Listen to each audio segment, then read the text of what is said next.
Bonjour à tous, on se retrouve pour le nouvel épisode de House of the Dragon comme toutes les semaines.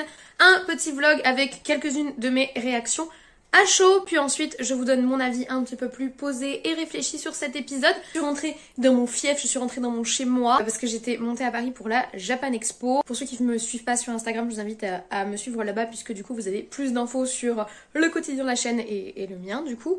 Je me suis déjà préparé mon petit plateau télé et on est prêt à aller affronter les dragons. J'ai adoré l'épisode précédent, donc l'épisode 4. J'espère que l'épisode 5 sera à la hauteur. J'ai réussi à échapper à tous les spoils puisque j'étais pas sur les réseaux sociaux ces derniers jours. Donc, let's go. J'ai pas mangé à midi dans le train, donc j'ai un gros repas.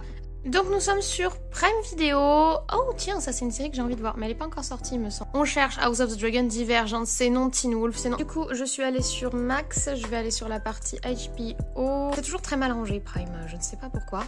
Je trouve jamais ce que je veux dans Prime. Ouais, voilà, merci. Oh, oui, un petit Aemond avec un air féroce. Hey, pas de pub! Yes! Ça me fait penser, on m'a demandé pourquoi je regardais en VF.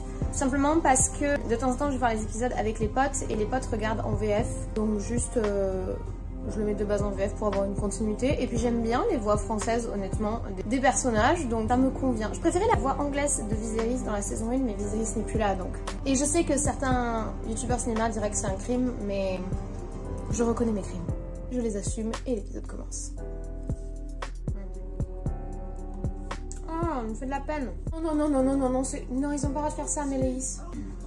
Oh, ça me fait penser au truc horrible avec le roi du Nord. Oh non, c'est horrible. Oh, oh, c'est sale. Quand ils savent quel lien ils ont avec les dragons, des Targaryens qui font ça à des dragons, mais vous êtes des merdes, les gars. Ah, étrange victoire, comme tu dis. C'était si majestueux, sérieux. Je vous déteste. Oh, comment vous pouvez soutenir les verts, les gars? Comment vous pouvez soutenir les verts? Et le corps, ils vont restituer le corps quand même. Bande de raclures de bidet. Oh, le regard de Alicent. Elle a compris. Déjà, elle a compris à quel point elle a merdé parce qu'elle a pas révisé ses cours d'histoire. Elle a peur des mondes. Non, mais elle méritait de déchoir la famille Targaryen. Elle méritait de... Non, ils méritent. Ils méritent. Ils ont mérité ce qu'ils ont. Moi, je suis désolée, ils ont mérité. Elle a trouvé son surnom, ce sera Egon le barbecue. Il a rien senti. T'as vu ce que t'as engendré, les Saintes? C'est ton engeance, ça. Je sais que tu voulais pas ça, mais c'est ta faute. Du soleil aussi! Du soleil, il avait rien demandé, il était choupé, il était bilingue. C'est le seul à parler anglais parce que l'autre con, il sait pas parler valérien. Ou l'expression du beau sexe. Je l'avais dit, misogyne, je l'avais dit. Elle a pleuré. Maintenant, faut qu'elle couine. Avec la reine. Vas-y, Jace, on croit en toi. Est-ce que tu lui feras entendre raison? Oui. Ouais, il fait trop de la merde, il est là, il fait des petits conflits de paysans pendant que sa femme se bat. Allez, brûle-moi cette pouilleuse là. Dracarys. Oh, démon. Moi je vous le dis, on patauge dans la cité. Pas de guerre entre le Gard et les Cévennes quoi. Dis, non mais c'est intelligent de l'exploiter, mais la façon dont c'est amené, j'aime pas du tout. Side story un peu pourri. C'est beau ça, c'est bien dit. Elle est intelligente, en fait elle fait le rôle de la main. Et le rôle du maître de chuchoteur, j'adore. Qu'est-ce que c'est que ça? Oh, c'est bien.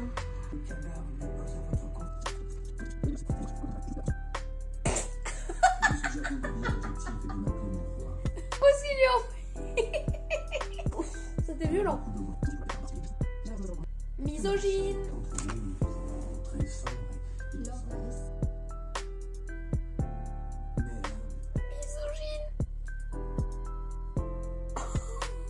Je suis Alicent. Ça, c'est de l'intrigue de pouvoir crasseuse. J'ai cru dire ça un jour, Otto, tu nous manques. Oh, il pile l'autre. Les verts, je vous aime pas. Ce qu'il faudrait, c'est que Alicent et Rhaenyra, de temps en temps, elles se prennent des petits cafés pour se détendre et se raconter leur malheur. Parce qu'au final, c'est le même destin, mais de deux côtés différents. Compatis, Alicent. Je compatis, mais tu t'es foutu dormir toute seule. Elle doit tellement être en remise en question de l'intégralité de sa vie. Ah, l'autre, elle va arriver, elle va foutre la merde, c'est pas plus mal, hein. C'est encore un bébé, il fait mieux que tous les autres. C'est quand même ahurissant. C'est donc ça ton plan de merde? Quel con. Comme ma mère m'a choisi aussi. Ça, c'était du dialogue, hein. Il est bien cet épisode, il est différent, mais il est fort. Il n'oserait pas. Si, il oserait. Démonis taré. Démonis possédé en plus en ce moment. En fait, c'est trop bizarre. On dirait que tout ce qui se passe autour de Damon, c'est un rêve. Ça fait pas réel par rapport au reste. Je me demande si c'est pas juste un long cauchemar qu'il est en train de faire. Seul à errer dans ce château maudit. Ça se trouve, il y a juste personne dans ce putain de château. Mais on a quand même quelques visuels un peu clichés là. Je trouve que plus on avance dans la saison, plus ça s'assombrit et plus ça se ferme. J'ai pas trop compris le truc de la fin. Après oui, tant que t'as le sang du dragon. Et surtout, ça veut dire que en fait, la guerre des dragons, elle est pas pour cette saison. Il y en a combien de saisons? S'il y a que 2 saisons, ça n'a aucun sens. Ou alors le dernier épisode, c'est genre 3 heures. Je cherche combien de saisons potentielles pour House of the Dragon. Mais en tout cas, fin d'épisode. Un épisode assez touffu. Faut que je vois.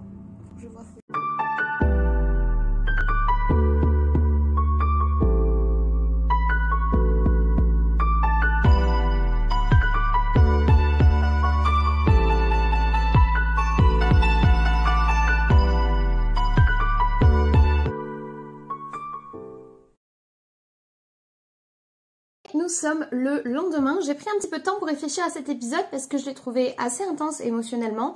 Et à la fois, c'est une vraie retombée de rythme par rapport à l'épisode précédent, c'est-à-dire l'épisode 4 qui avait vraiment été une apothéose, notamment en fin d'épisode. Dans les 30 dernières minutes, c'était vraiment une apothéose. C'était ce qu'on attendait depuis le début de la saison, c'est-à-dire la guerre des dragons qui nous a été promise. J'ai pas mal lu également vos retours sur les épisodes, notamment des gens qui me reprochent d'attendre du combat et d'attendre de la violence. Mais c'est ce qui est promis quand on nous promet la guerre entre Targaryens. On n'est pas sur le jeu des trônes tel qu'il était dans Game of Thrones. Ici, le jeu des trônes, c'est entre 2 héritiers qui vont s'opposer violemment, dragon contre dragon. C'est ce que promet House of the Dragon, c'est ce que promet la guerre des dragons, et c'est ce que promettait cette série.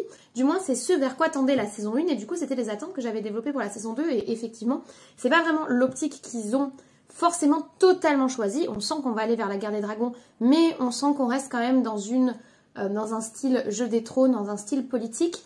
Maintenant, il y a quand même des choix que je trouve discutables dans l'aspect politique. Et c'est sur cet aspect que je vais revenir pour cet épisode 5, parce qu'on est sur un épisode qui est lourd en conséquences par rapport à ce qui s'est fait en fin d'épisode précédent et par rapport à tout ce qui s'est passé autour de Rhaenys, qui ouvrait à 2 possibilités, soit la première possibilité, l'explosion de la guerre des dragons, soit la seconde possibilité, et c'est celle vers laquelle ils sont allés dans cet épisode, c'est-à-dire les conséquences politiques immédiates. Il faut lancer le jeu des alliances, et là pour le coup on retombe beaucoup plus dans un style Game of Thrones début de saison, où ça va être les petites intrigues, les petites négociations, et qui va poser ses pions où, et derrière quelle bannière on va se battre. Et en cela, j'ai trouvé que cet épisode était beaucoup plus pertinent que les épisodes précédents de la saison, qui abordaient ces négociations un petit peu politiques. Parce que cet épisode, notamment autour du mouvement de Jaehaerys, donc de Jace, mais également autour de tout ce qui se passe autour de Alicent. Mais Alicent, c'est la descente aux enfers pour elle. Déjà, elle me faisait un peu de la peine dans les épisodes précédents, même si, pour moi, c'est un des personnages qui est élément déclencheur de tout ce marasme. Enfin, elle, c'est surtout son père qui l'a manipulée derrière, mais elle est intelligente, Alicent. Elle savait très bien ce que son père attendait d'elle et elle l'a fait plus que pleinement. Et là, elle est en train de se rendre compte que ça se retourne contre elle. Et le regard qu'elle pose sur Aemond en début d'épisode, la peur qu'on lit dans son regard, là, on comprend que Alicent a réalisé tout ce dans quoi elle s'est mise en fait et qu'elle maîtrise plus du tout le jeu. Ça couplé à le petit aspect un petit peu misogyne qui est abordé des 2 côtés et qui est intéressant, et là encore on sent ce parallèle et cette symétrie qu'il y a entre le destin de Rhaenyra et le destin d'Alicent, et je trouve ça très très intéressant qu'elles aient été amies, qu'elles soient ennemies par la force des choses, mais qu'au final elles vivent le même destin plus ou moins et les mêmes souffrances, qu'elles traversent les mêmes combats tout au long. Je trouve ça franchement très intéressant.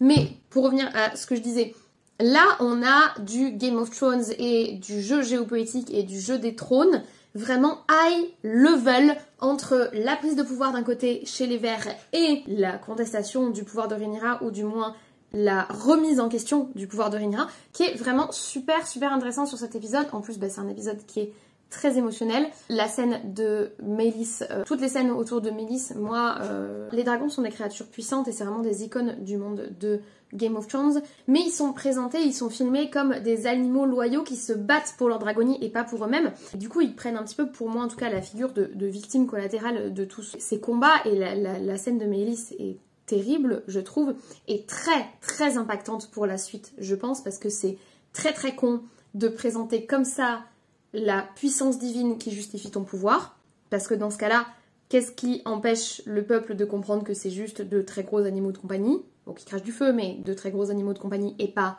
des dieux volants. Pas malin le move, pas malin du tout le move. Mais cette scène, elle est assez terrible. Toutes les scènes autour de Aegon sont franchement dures et j'ai vraiment de plus en plus de pitié pour lui. Je l'aime pas, Aegon, c'est un mauvais roi, mais en fait il aurait jamais dû être roi. Ça aurait dû être un espèce de prince choyé un peu teuteux qui profite de sa vie d'ado en allant dans les bars avec ses potes qui ont l'air aussi teuteux que lui. Parce qu'en fait, il aurait jamais dû se retrouver dans cette position si Alicent n'avait pas fait des conneries, en fait. Et du coup, il me fait quand même un peu de la peine. En fait, je me suis rendu compte que dans cette série, beaucoup de personnages me font pitié d'une certaine manière. Que leurs relations soient toutes entachées par ces jeux de pouvoir. Il suffit de voir la relation entre Rhaenyra et Daemon. Oh, faut qu'on parle de Daemon. Daemon, je comprends pas ce qui se passe avec lui. Pour le coup, tout se tient très bien, sauf la storyline de Daemon. Alors déjà, à la base, la storyline de Daemon, on s'attendait à ce que ce soit une storyline guerrière et ils ont complètement détruit cette figure-là pour en faire un espèce de truc mystico-onirique. Franchement, je vous l'ai mis dans les extraits de réaction, je crois. Moi, j'en viens à me demander, c'est tout ce qui se passe avec Daemon, c'est pas juste un énorme rêve et c'est pas juste lui qui erre comme quand il est arrivé, tout seul dans ce château. Parce que ce château tout détruit et tout en ruine, avec cette espèce de sorcière et tous les autres, on dirait un rêve. On dirait un rêve du début à la fin. Et de toute façon, il prend tellement des décisions de merde qu'on espère que ce soit un rêve parce que franchement, c'est même plus enfoncer une épine dans le pied là. C'est creuser sa tombe. Le mec creuse sa tombe et il creuse la tombe de Rhaenyra avec lui. Tout ça pour des projets pourris. Franchement, c'est vraiment un glow down pour Daemon, qui n'était pas un personnage bon, qui n'était pas un personnage bien, mais qui était un soldat bien écrit, un soldat jusqu'au boutiste bien écrit, un dragonnier bien écrit, et maintenant il coupe du bois. Bref. Daemon, c'est la partie gros, c'est le gros point d'interrogation de cette saison, je vois pas où ça va aller, à part qu'il va se faire botter le cul par Rhaenyra, en tout cas moi j'espère qu'il va se faire botter le cul par Rhaenyra, mais je vois pas trop où ça va aller, mais au-delà de Daemon, je trouve que toutes les évolutions de personnages sont vraiment super intéressantes, et là pour cet épisode, le clou du spectacle, c'est la réalisation de Alicent, c'est le regard de Alicent, et cette actrice est toujours aussi, franchement elle crève le plafond. L'actrice de Rhaenyra est tout à fait talentueuse, elle porte très très bien son personnage, on a beaucoup de très bons acteurs je trouve, dans cette saison et dans cette série, mais Alicent, au milieu de tout ça, c'est un diamant brut, elle joue bien, il y a tellement d'émotions différentes qui passent par son regard en même temps, c'est très très puissant ce qu'elle arrive à faire avec son personnage, elle a un personnage qui est en plus très intéressant, donc on arrive pleinement à exploiter les compétences de cette actrice, mais je suis admirative de son jeu d'acteur, et je trouve que c'est un épisode, je pense qu'il va déplaire, parce que après l'apothéose de l'épisode précédent, c'est vrai que moi je m'attendais à ce qu'on ait lancé la guerre des dragons. Et en fait non, on est encore dans cette démarche de freiner des cas de fer, de tout faire pour bien positionner son échiquier, mais on fait pas non plus de la petite politique un peu pourrie comme on a eu dans certains épisodes, l'épisode 3 par exemple où c'était de la petite politique, ou le début de l'épisode 4 où c'était vraiment des petits moves.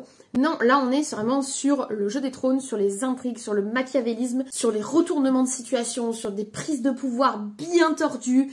Aemond est bien tordu comme on s'y attendait. J'ai beaucoup aimé cet épisode dans un ton totalement différent, mais tout aussi intéressant, tout aussi prenant, émotionnellement quand même assez lourd vis-à-vis de tout ce qui s'est passé autour de Rhaenys. Donc je trouvais que c'était un bon épisode, je ne sais pas du tout vers quoi on va aller pour la suite, et en fait j'apprécie que la série me surprenne. Et j'apprécie vraiment beaucoup que l'écriture me surprenne et vienne nous prendre à revers constamment et vienne nous balloter en fait. J'aime la façon dont est écrite la série, j'aime la façon dont sont écrits les épisodes. J'aime le fait qu'on alterne entre des ambiances différentes. Je vous en ai pas parlé, mais je trouve très intéressant ce qui se passe au niveau visuel où plus la saison avance, plus ça se referme sur nous. Vous avez remarqué que c'est de plus en plus sombre, vous avez remarqué que c'est de plus en plus étroit. Même quand on a des dragons, on a l'impression qu'on est enfermé. On ressent en fait l'enfermement de la situation autour des personnages et autour de nous. Visuellement, dans la façon dont c'est mis en scène, je trouve ça super malin. Donc vivement la semaine prochaine. Merci à tous d'avoir regardé cette vidéo réaction sur l'épisode 5 de House of the Dragon. J'espère que vous l'avez apprécié. Comme toujours, je suis très contente de suivre cette série avec vous, donc laissez-moi vos impressions en commentaire. Et moi, si on est d'accord ou pas, dites-moi ce que vous avez pensé de cet épisode. Si vous n'êtes pas encore abonné et que vous souhaitez suivre les prochaines vidéos de la chaîne cinéma, série et les prochaines réactions sur les épisodes de House of the Dragon, bien abonnez-vous, c'est juste en dessous, c'est gratuit, ça fait plaisir et vous pouvez activer la cloche comme ça vous êtes prévenus des vidéos, mais également des petits sondages et des petits posts communautaires que je mets sur la chaîne. Et surtout, si cette vidéo vous a plu, n'hésitez pas à laisser un like, ça valorise la vidéo, ça valorise mon travail, ça fait plaisir et ça permet de la mettre en avant dans l'algorithme, donc c'est tout bénef. Merci d'avance et je ne vous embête pas plus. Je vous souhaite une très bonne journée, une très bonne semaine et de très bons visionnages. Peut-être l'épisode 5 de House of the Dragon si vous voulez le voir ou le revoir. Et nous on se retrouve la semaine prochaine pour la suite de la série et très vite pour d'autres avis sur des films. À très vite. Mais Anthony Hopkins dans un univers de gladiateurs, it's a big yes. Mais oui, non. Ajouté récemment. Bah non. Qu'est-ce que c'est que ce bins? Non, les morts de dragon, je crois que je vais avoir du mal avec les immortels, tout ceci. C'est dur. Notre plus grand dragon. L'autre il ment. Sale merde. Vas-y, montre-leur. Je le fais asseoir. Maintenant, t'écoute. Envoyer des corbeaux à Virgétan, Oui. Et oui, et elle est l'héritière de Viserys. pas tomber les murailles. On dirait un peu Sam, ce mec. De la reine pouvait Apporter de l'or. l'engager à nous fournir les devises nécessaires si elle lui That's disait the non. In a rich man's world. Arenol Ah boum, bitch, get away. Mais Sa Majesté souffre de brûlures très sévères sur une grande partie du Oh, il jupine, il est content. Mamma mia, ça va saigner. Ok, c'est les gosses qui gèrent mieux que les autres. Bon, Aemon il gère à sa façon, mais... Rhaenyra a tellement de cailloux dans sa chaussure, mais c'est incroyable, quoi. Voilà, je vais pas vous embêter plus, mais épisode intéressant que j'ai quand même dû digérer. Je l'ai déjà titré dans une de mes vidéos précédentes, je l'ai déjà titré pour l'épisode 4, mais je crois que je me suis un petit peu trompée sur l'optique qu'avait la saison. Mais ça me plaît de m'être trompée, j'aime bien être surprise et je reconnais de m'être trompée sur les attentes que j'avais. Mais c'est pas parce que mes attentes sont contrariées que je passe pas un bon moment. Et ça, je pense que c'est important de le dire. L'épisode 3, je me suis vraiment dit, ok, l'épisode 3, ça a été un tournant où je me suis dit que je comprenais pas où allait la série et c'était pas ce que j'attendais de voir. Et en fait, grâce à cet épisode 4 et cet épisode 5 qui sont tous les deux très différents mais tous les deux excellents, je pense que je perçois un petit peu mieux vers où va la série, vers où vont aller les saisons suivantes, puisque je vous ai dit, moi je pensais qu'il n'y avait que 2 saisons, je sais pas pourquoi, mais en fait ils préparent déjà la 3 et la 4, donc la guerre des dragons, ça va durer, donc effectivement on peut prendre le temps, donc voilà. Merci beaucoup d'avoir regardé cette beau générique, et ciao!